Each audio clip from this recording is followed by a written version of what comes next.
Добро утро секое утро.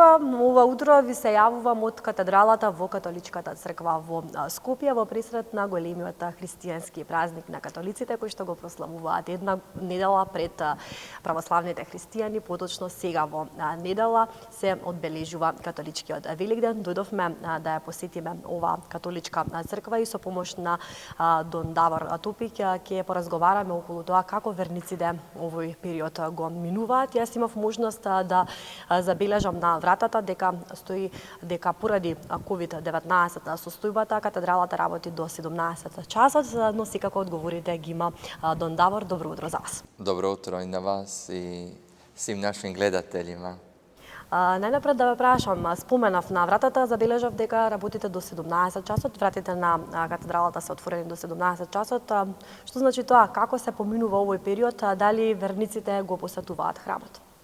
Da, sigurno se vidi da je brojka manja dolaska u crkvu, ali razumljivo treba da se poštuju mjere koje su donijele nadležne vlasti.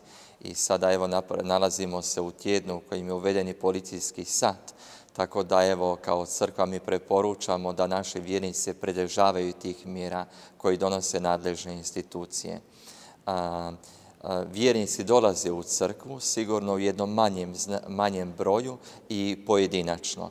Sada nekako više kao crkva nastojimo biti povezani s njima, hrabreći tu kućnu crkvu, jer sada do izražaja dolazi više ta kućna crkva, odnosno obiteljska i zajednička molitva. Така, поводот за тоа што сме овде, всушност, како што споменав, на прагот сме на голем христијански празник. Во недела се прославува католички Великден. На кој начин вие, како црковен храм, се подготвувате за овој празник с оглед на ситуацијата во која што сме? Znači, mi smo ovo vrijeme pred Uskrs, u crkvi se zove vrijeme posta, vrijeme korizme. I crkva na samom početku ove priprave, duhovne priprave, daje nam kao majka duhovno oružje. A to duhovno oružje bi značilo molitva, post i djela milosrđa. Tako da bez jedne dobre pripreme nema ni dobroga slavlja, nema ni dobre fešte. Tako u tom smislu je crkva smatra od velike važnosti duhovnu pripravu kako bi stvarno mogli doživjeti i slaviti Uskrs u svoj onoj punini koji on i jeste. Mi kao crkva, evo, u uputama našega biskupa Monsignora Kire Stojanova u samom startu odgovorili smo na ovu situaciju gdje jednostavno nije lako živjeti i prihvatiti ovu situaciju i nekako cijelo čovječanstvo je zaustavljeno, pogođeno, ne snalazi se jednostavno u cijeloj ovoj situaciji, a mi kao nastojimo evo putem naših medija katolici.mk, Radio Marija Makedonije i svaka parohija organizirana, znači preko društvenih mreža, uživo prenosimo sav onaj sadržaj koji slavimo u crkvi.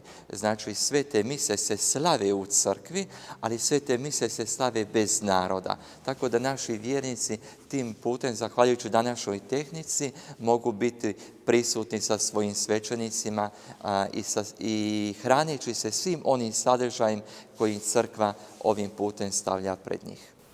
Така, знаеме што значи Великден, знаеме колку е голем и значаен овој празник, но ете да искористиме приликата и уште еднаш да се подсетиме на значењето на овој празник. Znači, značenje Uskrsa, pa rekao bih zašto slavimo Uskrs. Slavimo ga jer se dogodila pobjeda. Jedna pobjeda koja je važna za cijelo čovječanstvo. Jedna najvažnija pobjeda. A ta pobjeda je pobjeda života nad smrću. Pobjeda ljubavi nad mržnjom. U tom kontekstu, evo, dogodila se ta jedna eksplozija, rekao bih, Božje ljubavi u Isusu Kristu, gdje ono do sada je cijelo čovječanstvo do Kristova uskrsnuća stajalo pred zidom smrti i nije imalo odgovora. Smrt je imala zadnju riječ, a od sada Kristovim uskrsnućem, Kristovim umiranjem na križu, smrt je pobjeđena, svladan je neprijatelj. Od sada smrt nema zadnju riječ u našem životu.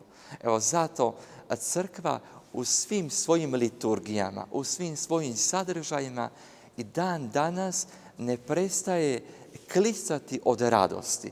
Zbog ove velike radosti, zbog ove velike pobjede koja je se dogodila, a važna je za cijelo čovječanstvo.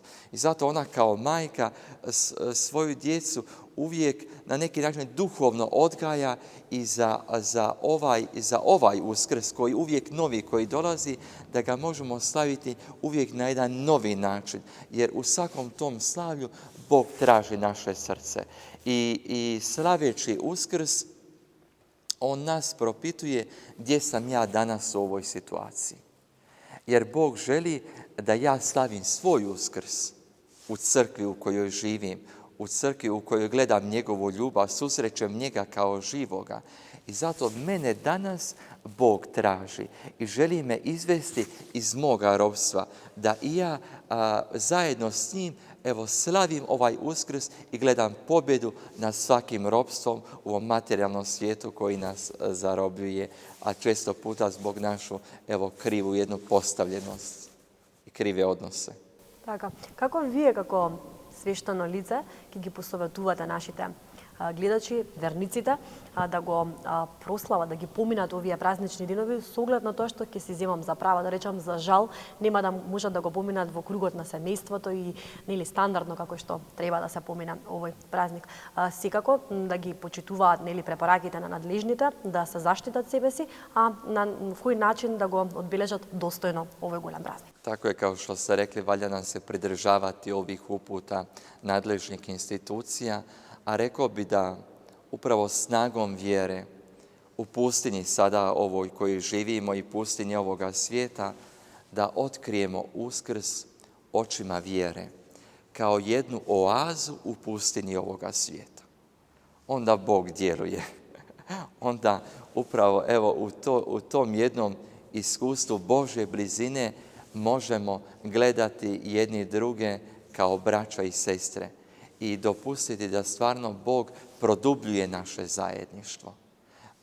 Sigurno lijepo reče Papa Franjo u nedjelju za vrijeme svog Angelusa, kaže dok idemo u susret Uskrsu, pozivam sve obitelji i crkvu na jednu otvorenost, kreativnost i ljubavi.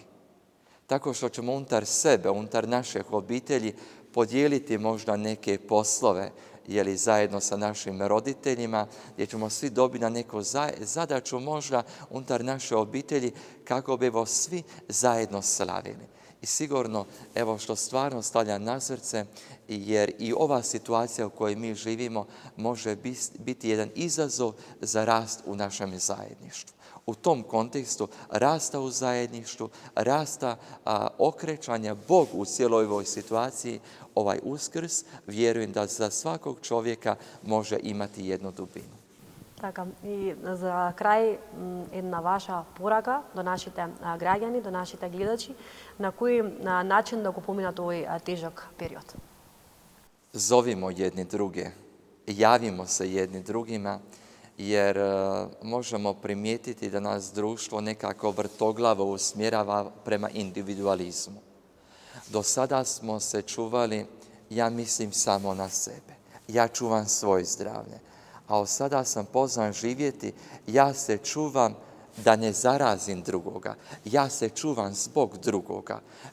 Pozvani smo nekako otkriti da smo potrebni jedni drugih na jedan novi način i vjerujemo da upravo snagom zajedništva možemo iz ove situacije kao cijelo čovječanstvo izići kao pobjednici.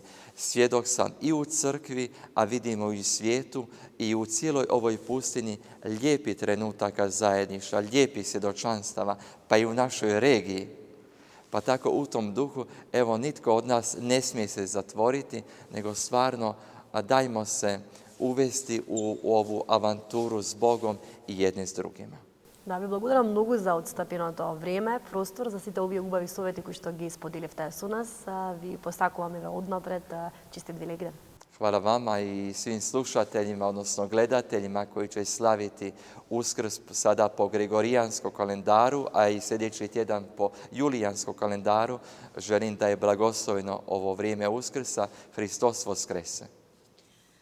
Така е, почитувани, тоа беше разговорот со Дон Давор Топик и јас ќе искористам овде уште еднаш приликата на сите католици да им го честитам Великден и како што споменавме, да, токму овој период е еден, да речеме, предизвик, ова што ни се случува со коронавирусот, буквално да го сватиме како предизвик за тоа да си помогнеме сите еден на друг и да не мислиме индивидуално само за себе, туку да мислиме и на оние околу нас.